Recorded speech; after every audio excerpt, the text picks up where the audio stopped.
Glorious evening, everyone. This is your favorite radio host, and I could just say you news reporter, Apostle Erica Monet Glenn, and I thank you guys for tuning in for the second day of this news broadcast. So, as you can see, you know what? I just want to put it out there because I know many people probably look at the backgrounds, some of my videos, like where I'm filming at, but it makes me just think about, the one who owns Facebook. It makes me think about these people, even Steve Harvey, and a lot of people that I could think of that started off in their cars, that started off homeless, that started off in their garage, that started off in their attics, that started off in their, in a small office, in their, some of them even in their garage.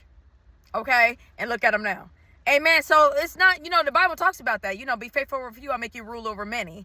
And, so many times we become so focused on what it looks like, at that moment, what other people would think for what things look like, how you sound, how you say, pronunciate certain words, whatever the case may be. But when you're following the path God has you on, okay, when you're being faithful, okay, when you're being consistent, when you're relying on Him to help you get through, and you utilize the things, the tools and resources that He's blessed you with at that moment, He's like, you know what?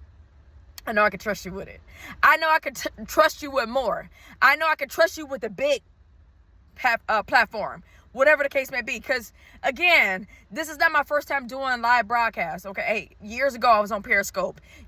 Before that, I was known to send out text messages and emails in ministry, okay? If I had your phone number and I had your email address, somebody received an encouraging word from me.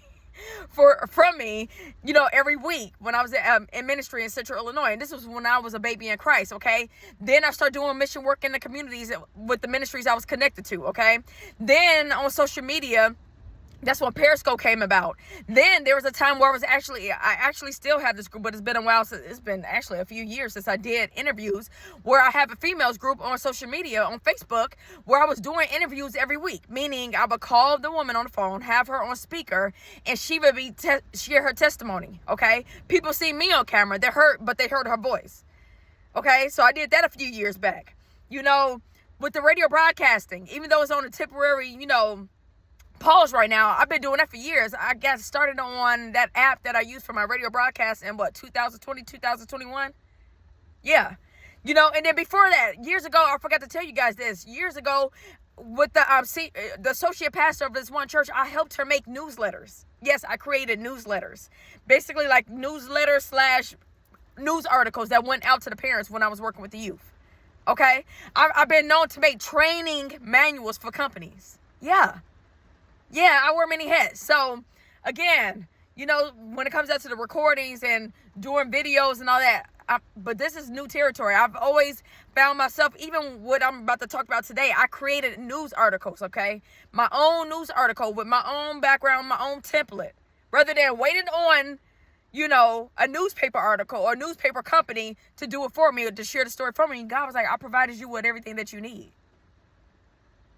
Okay, and then outside of that, being a Christian model, I've been featured in magazines. I've been on the cover of magazines. So again, it may be shocking to you, and I may be new to you, but I'm not new to this. But I am new to when it comes down to trying to do news articles or news reports like this. Okay, every day. Because it's like we can see the news, and it's like every now and then God will put certain cases on my spirit, and I'm like, okay, let me share what He's placed on my spirit with, social media. Let me type something up. Let me do like a recording, an audio recording, a live. But now He's like, no, you're going to treat this just like a news reporter. Okay? So I just wanted to put that out there because I got my lighting going on. It may go off because it's got a low battery charge. It doesn't matter. Then, of course, I got this so you won't see the background, and then it helps keep the light in and focused on me where you can see me, okay? Amen, because it is getting darker, and you could probably hear the rain in the background. So it's a beautiful moment. This is a beautiful scenery. Yes, this is a beautiful, beautiful scenery, and it ties into the news report that I want to give today, and this is going to be regarding the Nancy Guthrie case, okay? So I created a news article, I believe it was May 20th of this year, where I shared what God placed on my spirit. It was one of the news, because I shared two different articles on this Nancy Guthrie case, okay? What God placed on my spirit. So this May 20th one, I believe it's possibly the second one that I shared, okay? It could be the first or the second one. But either way, you will see that article right here. And then right here is a picture of Nancy Guthrie side by side with a person that they found in the hospital with no name. So there's this group, this Facebook group that I'm connected to, and every now and then they upload in pictures of people saying, hey, if anyone recognizes this person in the picture, contact such and such police department to let us know who they are, because a lot of these people don't have their memories. They keep finding, and especially in California, they keep finding these people, unconscious.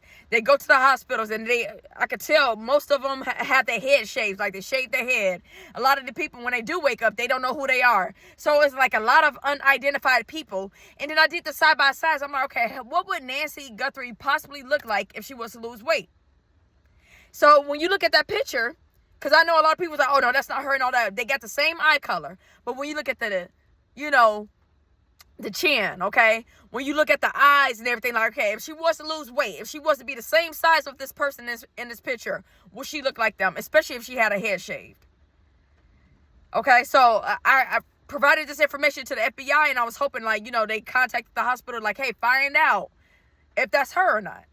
But unfortunately, I know the last time I think Savannah and the family found out that the killers sent a letter and stated that they accidentally killed Nancy Guthrie, or that Nancy Guthrie by accident died. Like, that's going to make the situation better. And I'm not saying that they're telling the fib. Some of you may say telling a story. Some people use the term lying, providing false information to try to get away with a crime. But I'm like, if you have someone that's passed away and you say it was accidental, and you actually appear like you have some type of, because I know they don't have any peace. And prayers work, and I know for a fact that my prayers have reached them, okay? God knows what I'm talking about. Because I'm like, one of the things about it, I love when criminals, when they do the time of their crime, okay? Especially stuff like this. So believe me, those people, that person and who they're working with, do not have any peace at all. Believe me. They're losing sleep, just like the same thing when it comes out to the Nolan Wells case. I know for a fact. And another reason, because it's like when prayers work, I'm like, now all of a sudden they got this guilty conscience and they want to send a second letter, or it could be the third letter, stating that they made a mistake and killed her mom. That shows that the prayers are working, because come on now. Come on. So now all of a sudden, now you're holding the deceased body hostage, and you don't want to provide the body back to the family so they can do a proper burial? Or can I sit here and call your bluff and say you're lying, that she's still alive and well, and you're just using that to make them panic? Because come on now, reverse psychology. I'm not sitting here saying that she's not gone, but what I'm saying is, okay, think about it, because now they're holding the body for ransom. They still are asking for money, you guys. The last I heard, they're still asking to receive funds. So I guess that's their way of saying, let's just say it. Let's just say, what if Nancy Guthrie is still alive? That's just their way of trying to speed it up. Well, okay, if we get the family to think that she's deceased, maybe this will help them speed it up, and send us money, whatever, and then so they could do the proper burial of their mom when she could be alive and well with a few bumps and bruises. It sounds like reverse psychology to me. I'm just saying, if she was alive. But even if she is deceased, this is still a form of reverse psychology. Like, well, she's deceased now. It was by accident. Bull crap. Bull crap. Bull crap. Bull crap. Okay? Bull crap. I'm calling your bluff. And I'm sitting right here, like, rather not Nancy Guthrie. She clearly she's, never mind. Because people got abilities and gifts and everything. So I'm just, like, I'm not afraid to, operate with the gift that God's given me, okay? Take it how you want. But what I'm saying is, hopefully Savannah Guthrie and her family sees this. FBI, whoever needs to see this video, because I just got to call it bluff. And then it's just like they act like saying the words, oh, it's an accident. Like it's just going to make the time they do in jail less. Or it's just going to make, Savannah and the family just be like, oh, you killed our mother by accident. Oh, okay. Thank you. That's all we need to hear. Go, how much do you want? We'll send that to you. You know what? Go ahead and keep the body as a souvenir. Bull crap. They knew exactly what it is, especially if it's an older woman. Because chances, especially with that type of trauma and that type of stress on someone elderly and their heart, whether they got heart problems or not, chances of them passing away through all this is very high. So I'm like, yeah, man, like it's just, And I really feel in my spirit that I keep saying this, that these people knew who they were. These people knew who they were, possibly had an obsession with Savannah, and Savannah wasn't giving them no time of day. It could have been a woman, because a woman as well. It doesn't necessarily have to be a man that's like, oh, obsessed with Savannah and saying, oh, I want to be with her and all that, or being connected to Savannah's sister or brother and finding out Savannah is their sister and like trying to get in the family somehow, and they getting rejected. So they be like, you know what? I'm going to get their attention one way or another.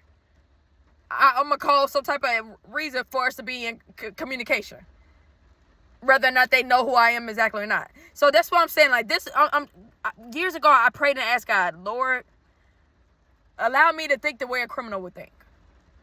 And it sounds like a person who's just been consistently rejected. Rejected, not just by Savannah, her brother or sister, or anybody. It just sounds like a person is just, I want to be seen, I want to be well known for something. Because they dealt with rejection.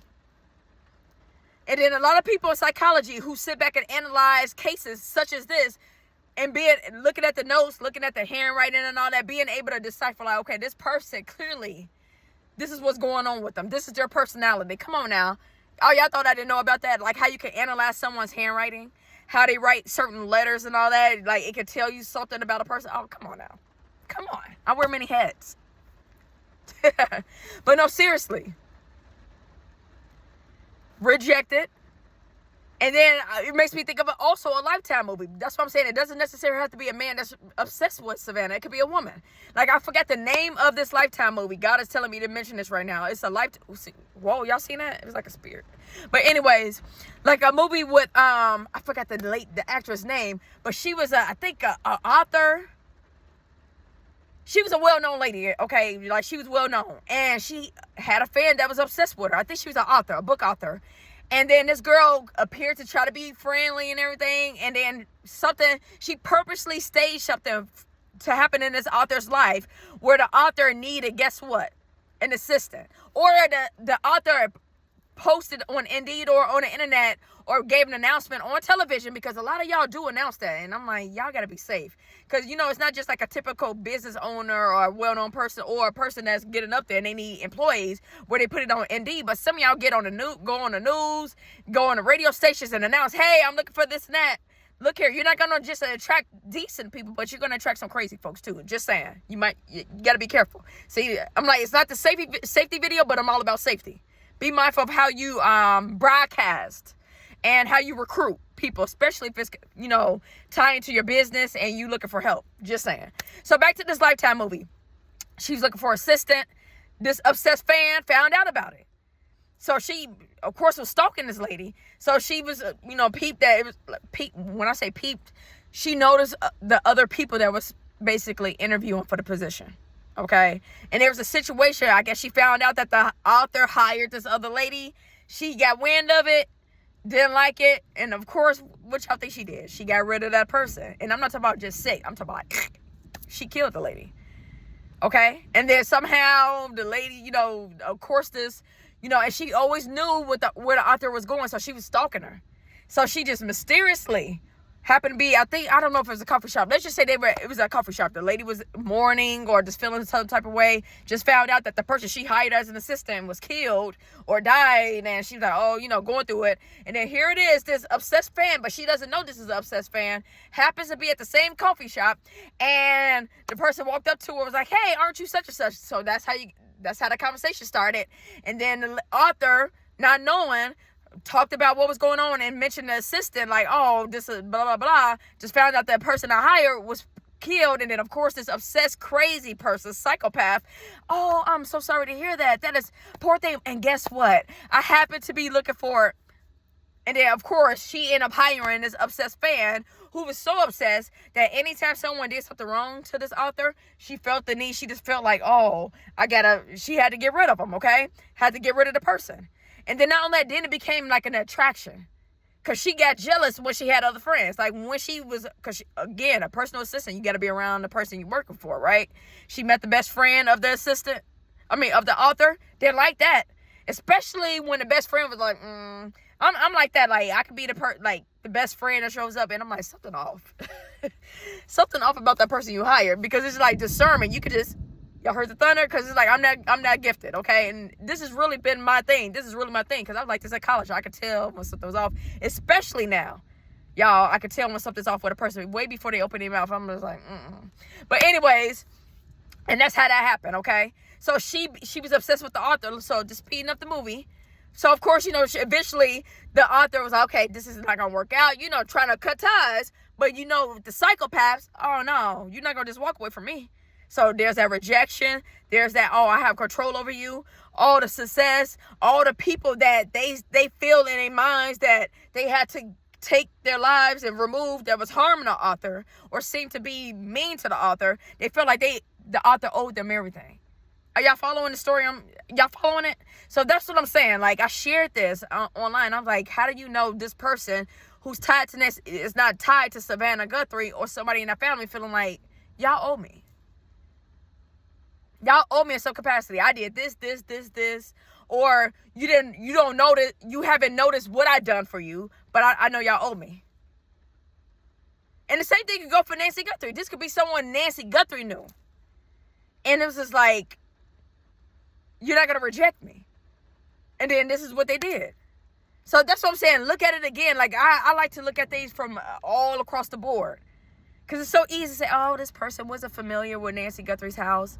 They try to cover the camera. But a lot of people ask you guys, how do you know they didn't be like, okay, how do you know they didn't plan that in their mind? Like, when we go to the house, or, because I'm just going to be honest with you. It was it had to be more than one person. Even though it was like maybe one person on the camera, and it was like different days that they were like staking out the house and all that. I really feel in my spirit there was more than one person. If I'm not mistaken, I think it was confirmed that it was another person with the person that we seen on camera. But it could have been easy, like, okay, make it seem like you don't know her. Or you never been here before. So, act shocked. Come on now. That's just like telling somebody, hey, oh my gosh, I didn't mean to tell you about your surprise birthday party, but hey, still act like you're surprised when we get there. Or when you show up. Come on now. So that's why I love the way God operates in me and how I look at things. And then sometimes you just need a fresh set of eyes. I'm like, no. Because it's just so easy. And then look here, like I said, guilty until proven innocent. I'm the type of person, I like to evaluate and check in with everyone. So that's why I didn't just mention Savannah. I mentioned her brother and her sister. I'm not saying they're guilty, but I'm like, you don't know who you're connected to. Just saying. And then they became extremely obsessed with one of y'all, with the family, feeling like, okay, wait, Savannah is on TV and all that. This family got money. Come on now. Just because Nancy Guthrie went to a particular church doesn't mean it wasn't nobody at church. I'm just saying, I would talk to everybody. Nobody. And then sometimes it could be somebody they know. Someone could easily be like, oh, I go to church with Nancy Guthrie and, yeah, that's Savannah Guthrie's mom. So you see what I'm saying? It's just like the word of mouth. How they say the quickest marketing piece is the word of mouth. Like boom, boom, boom, boom, boom. And I'm just saying. So that's the story I wanted to talk about. I wanted to talk about, again, the Nancy Guthrie case. So as you can see, this is the article I made in May. And here's a picture that I did side by side. But I look forward to talking to y'all tomorrow. Again, this is your favorite radio host and now news reporter, Apostle Erica Monet Glenn, coming to you live. Talk to y'all soon. Take care.